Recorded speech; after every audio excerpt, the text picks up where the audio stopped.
सध्या 3 आंबे आहेत.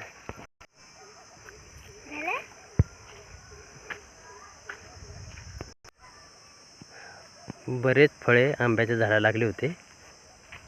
काही तोडले, खाण्यात आले, काही वाऱ्याने खाली पडले होते. 3 5 1 2 3 4 5.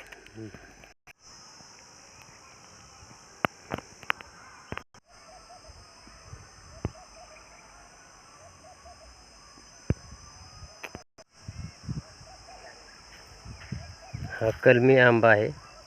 याला फुलोरा आला होता पण टिकला नाही.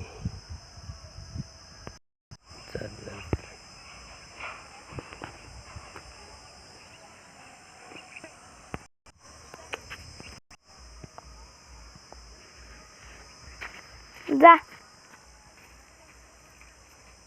कलमी आंबा थांबा थांबा. कस धरायचं त्या असं. जा आंबा दिसतोय पूर्ण. हा शेंडा पण दिसतो का? हा कलमी आंबा आहे. हा 13.5 झाले.